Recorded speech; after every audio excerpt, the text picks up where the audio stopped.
The banker. Don't be fooled by this worn-out hat. Beneath this hat lies a high-level young man. This young black man named Bernard is a shoe shiner who chose to set up his stand in front of the bank intentionally, as it's filled with wealthy white customers. He doesn't care about the little money, because by shining shoes slowly, he works while always trying to listen to the financial secrets in the conversations of white people. As soon as they leave the boy, he quickly jots down in a notebook everything he considers valuable, all the financial knowledge he heard from them. The film is set in Texas in 1939, a place where blacks are oppressed by severe discriminations. His father tells him with sadness that his dream is impossible, but Bernard's eyes show determination against all odds. 15 years later, now an adult, he moves to Los Angeles with his family, his wife Eunice and his son. The racial discrimination here isn't as serious as in his old home. From this point on, he decides to start his business here. Bernard, a dreamer, promises his wife that they will move soon, as in the new city, they are living in a pantry in one of their relatives' homes. In the new city, he starts as a real estate broker and looks for houses for sale all over the city. Through observation, he sees an opportunity when he discovers that the black community in Los Angeles is overcrowded, while the white community still has many vacant houses. The black community needs rental properties, making this situation a great opportunity. After some time, he comes across a white-owned apartment. He goes up to the owner and says, "You've only rented out half of the apartment, so why not sell it to me? I'll give you $30,000 now and an additional $5,000 when I rent out all the rooms." Although the owner admires his idea, he doesn't want to engage in risky deals. Bernard expresses his understanding, but before leaving, he suddenly looks at the owner's calendar, which was given by a local bank manager. In that moment, he bids farewell to the owner and heads straight to the bank, where he meets the manager who sent the calendar. The manager's secretary, who discriminates against black people, refuses to introduce him to the manager. So, he waits for a few hours at the bank's door, and when the manager comes out, he stops him immediately, pretending to be the landowner, and says that he's one of his VIP clients and wishes to discuss a business proposition that would benefit him.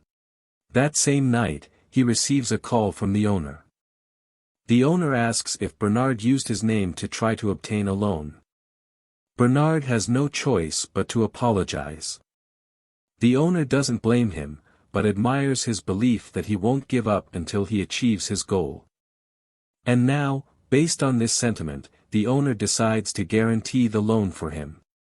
An elderly white lady has just returned home after doing her shopping when she sees a black man at her doorstep and asks, "What are you doing?" The black man calmly replies that he's renovating the apartment buildings. The old lady says with a spiteful look, "Workers like you should be careful." Bernard responds to her not to worry because the apartment is his. Without saying a word, the elderly lady goes back inside her house and angrily calls the police shortly after.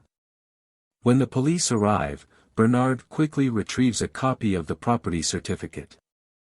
After examining it, the police confirm that the house indeed belongs to him.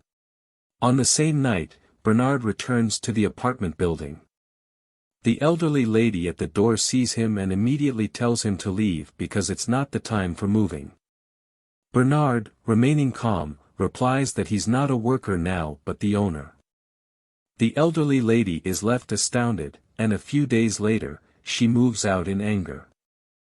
Over time, the building gets filled up, and Bernard proceeds by negotiating payments with the former owner, who greatly admires him and offers to start a business venture together with Bernard.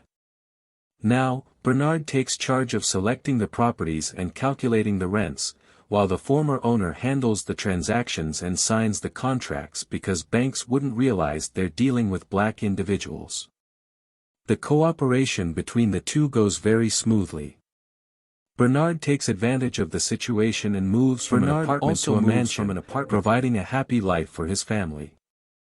However, life doesn't always go smoothly, and challenges can arise at any moment.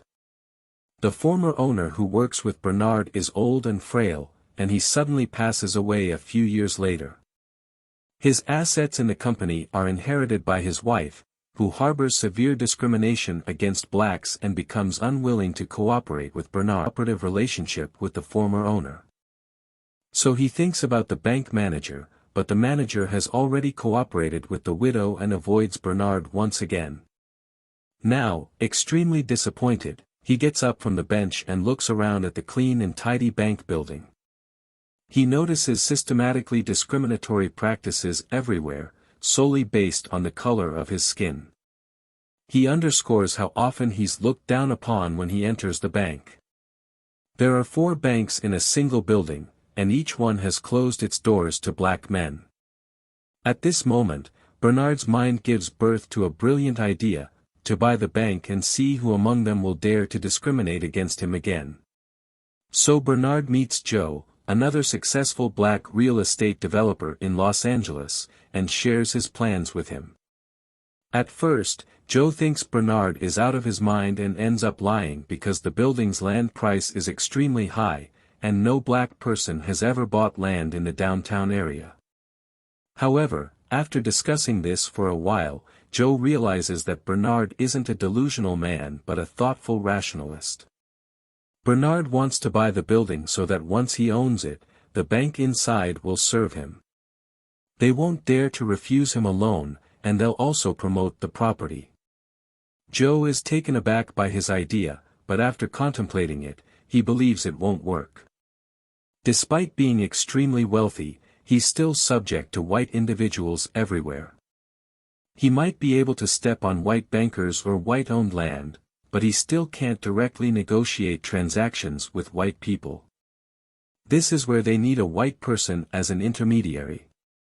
After some thought, Bernard has an idea in mind, Matt, who has been helping him with renovations. This guy is an honest man, and he's also very ambitious, just a little inexperienced. So Bernard and Joe began to train Matt, providing him with comprehensive golf lessons, high-level mathematical thinking, and real estate knowledge. Matt lived up to their expectations and quickly became a professional golfer. He was able to play golf proficiently and calculate real estate valuations, showcasing the skills of a promising young entrepreneur. At a golf club, Matt meets the owner of a bank building, in a meeting planned by Joe. The conversation goes well, and Matt is given the chance to buy the building, with the rest to be negotiated. Before the negotiation, Bernard helps Matt make all the preparations. He starts by counting the number of lights on in the building after dark, then calculates the building's vacancy rate. Next, he derives the estimated construction value using the building's annual revenue and operating costs.